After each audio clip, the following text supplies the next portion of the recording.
Another in a string of acts of petty defiance. For all her knowledge, she always preferred spite over reason.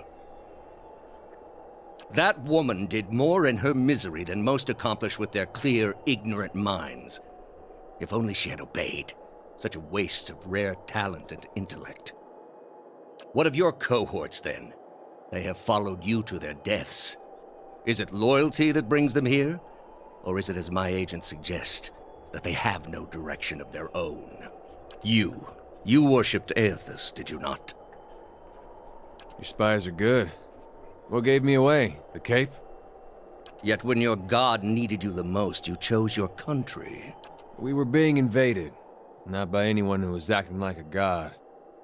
Then I should think your hometown gave you a hero's welcome when you returned. They made cake. Hard to blame people for losing faith when it's the gods who are misbehaving. The gods argue over how best to prevent Kith society from destroying itself. These disruptions would not be necessary were mortal instinct not so diseased. You have devoted yourself to studying the work of my people. Why? I thought your people had much to teach us. That we too could create great machines, improve our ships, make an empire as vast and impressive as yours ever was, built upon your secrets. And did you ever consider that these were things you were never meant to understand? That their comprehension is beyond you? You are living in the time of my people, Amawa. You owe them more than you will ever comprehend, and so it shall ever be. Greater civilizations than yours have attempted to reclaim what we buried. The greater their successes, the worse their fates in the end. I have seen to it. You built a weapon that delivered exactly as promised. I served my goddess as you did yours. Yet the other builders were slain, 11 of a dozen. Why not you? Were you somehow different? Redeemable in your god's sight? Whatever desire I had to be redeemed in her eyes was weakness, purged by the Watcher's sight. Or was it merely that your goddess wanted you dead as well, and your delusions of importance prevented you from seeing the obvious? A whore's beguiling charms, nothing more. But the spell's broke now, Thaos. The trial's over. I know friend from foe, and I've come here now to see a foe repaid. You were able to destroy a god because another god wished it. Without her hand to guide you, you could not strike at a god any more than you could strike the sky. You are impotent, and not just from the pox. State your name and purpose, young acolyte. My name belonged to the gods and my hand to their service. No more. You serve none but yourself. Without contact with your order, you can have no higher purpose. Only the base concerns of the flesh. You have cast yourself from our ranks.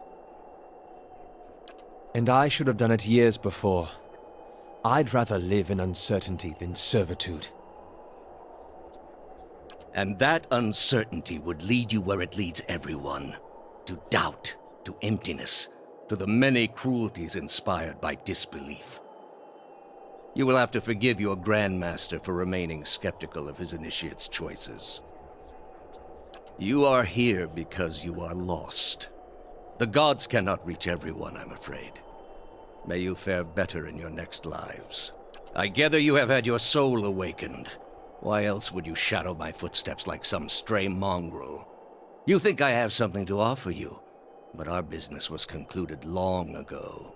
You think your abilities only flow in one direction. That isn't how it works, I'm afraid. Not for me. For all that you saw of my soul in the sanitarium, I saw as much of yours. I answered your questions once. That your soul is not fit to accept the answers is of little concern to me. I lied to no one. Not to you, not to anyone. The gods are real. They are everything we need them to be, and the world is better for it. The heart of this country has skipped a beat. Nothing more. I have done far worse. I plunged the peaceful kingdom of Thaos into civil war. I slew the monarch of Desantio, whose people never knew hardship under his rule, and replaced him with a cruel despot who brought them to ruin. When plague arrived at the great city of Arborensis, I saw to it that the cure did not. They piled their dead outside the city in heaps that rose above their walls. That's where you are mistaken. There was a time, back when your soul was still a shapeless mist, when the world believed only in false gods. Thousands of them. Gods that told them to take slaves.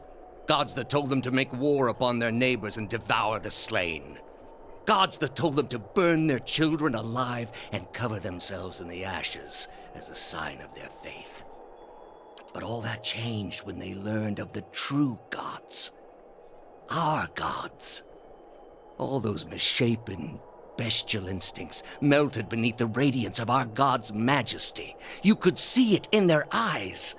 That dull emptiness replaced with the glimmer of a kindled spark. There is no false hope. Only hope for things that never come. Have you imagined this existence? The one the apostate would have created. We are not all so virtuous as she. Without our gods, the most wicked, the most tyrannical, they would take that power for themselves. But more than that, it would be a hollow existence. All mysteries forever unanswered. All purposes constructed from meaninglessness. No endings to bring closure.